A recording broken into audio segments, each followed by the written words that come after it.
Hey, what's going on, guys? So I kind of want to show you a couple different optics that I use in the Holosuns. I've really started to get into Holosun optics lately just because they're decently priced, they've got a good warranty, and you can beat the shit out of them and they still hold up. So I've got a couple of the V2s. This is the 507. I've got this one mounted on my MPX pistol. It lives in a bag sometimes. Sometimes I take it to the range. But I don't really protect my guns that much. When I have them in, they're usually in my little red wagon. I throw my steel targets on top of it and everything else. And like, I've never had one of these fail on me. If you notice the 507, it's got that rounded top, so has that solar panel.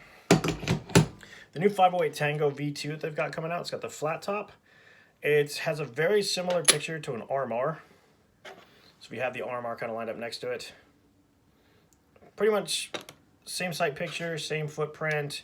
I like the 507 because you have just a little bit more glass, a little bit more reticle. But the 508 is going to go on my carry guns. And the 507 I think I'm going to use for like my rifles, like the MPX and my competition gun. I know this isn't the first video out there with the 508 Tango V2s. I think Sage Dynamics, Max Legranis has done some. But, I mean, I'm not a professional shooter like those dudes, so I'll just give you like my layman's terms. I really do like the 2 MOA and 65 MOA circle. Like I said, that's what I use in the military and on my EOTechs. And I had EOTechs previously, but for example, on this gun.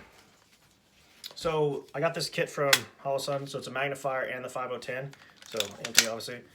And an EOTech version of this is like 1,100 bucks. I think from Holosun I got this for a little less than $5, but it's got the same reticle, 36 yard zero, so the bottom of the circle is my 7 yard and closer. And now I can reach out and touch somebody at 300-400 yards with the magnifier.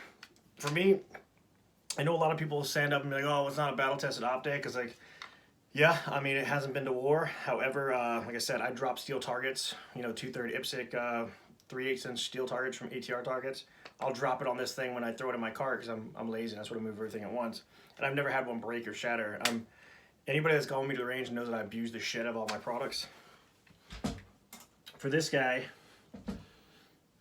this is my competition gun that I use at PCC. I've had this 510 on here for 2 years now, and I took the shroud off just so it was a little lighter. Like I said, I've got 50,000 rounds to this MPX, and I've never had an optic failure on me. I had to change the battery once. Unfortunately, it happened at Nationals, but I got a reshoot on that stage for whatever reason, so lucky me.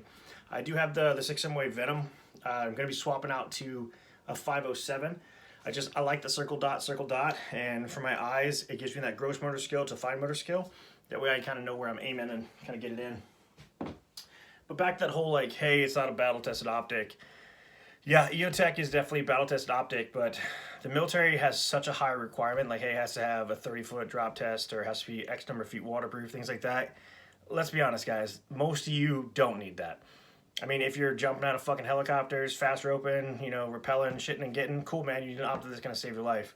If you're just doing tactical games, competitions, and things like that, I mean, Holosun's going to get you through. I mean, I know lots of people, like I had an MRO before, I've had aim points, I've EOTechs, I mean, all the variable power optics. I have a Night Force on my other rifle. I mean, yeah, it's cool to say you got all that Gucci stuff, but at the end of the day, like, what's the optic that's going to work? Some people might not want to spend $1,100 on their $900 rifle. So you get a $300 Holosun 510, you get all the same mechanisms and all the same training value as an EOTech, so like circle dot reticle. And then when you do build your no bullshit go to war with your Triarch and your EOTech, well, now all the training's the same. Your 36 yard zero, bottom of the circle, to the line, everything's the same. I'm really big on that. Like, it's basically every piece of equipment I have has similarities. That way I can just go in all the same neuromuscular condition. On my open gun, I run a 510, just because I want the neuromuscular connection of gross motor skill, fine motor skill. If I'm just crossing a steel and I've got the circle on it, I know it's going to hit. I'm good to go. Good sight picture, good trigger squeeze, bang. I don't have to worry about that pinpoint dot. But if I'm going for a headshot at 25 yards, yeah, I get to that circle, I bring it in, and then I find that little dot, and bang, hit it. But back again to these, I was really lucky. Most people can't get a hold of the V2s or the 508s yet. I think they're coming out mid-May, but I don't know. We got lucky, I got a couple. So I'm mounting these on a couple of projects that I have. I'm doing a Glock 19 rolling special pretty much. I'm going to run the Holosun on that, and I'm going to be working on another pistol that I'll put the Holosun on. The titanium is a little bit lighter. I'm hoping it can take a beating, and I am going to beat the shit out of this optic and see if I can break it. And hopefully it doesn't, but what are you going to do? if you guys have any questions or if you're looking for a V2, let me know. I've got a couple extras, so yeah, I mean, let me know. Other than that, like the RMRs, I don't know, man. I just don't know what it is about it. Like the RMR, I just don't like. I don't know if it's just like the bougie nature of it, where hey, spend $600 on an optic. But this little guy, you notice the V2, it's got the buttons on the side. They're pretty intuitive, and I like the fact that the battery tray is on the outside, so I don't have to take my optic off, re-zero it, put the battery in. And also, like, what if it's not that issue? Like, what if it's something else? This way, pull the battery out, plug it in, and it's good to go. But it looks pretty good, pretty intuitive. Like, I'm gonna have fun shooting it.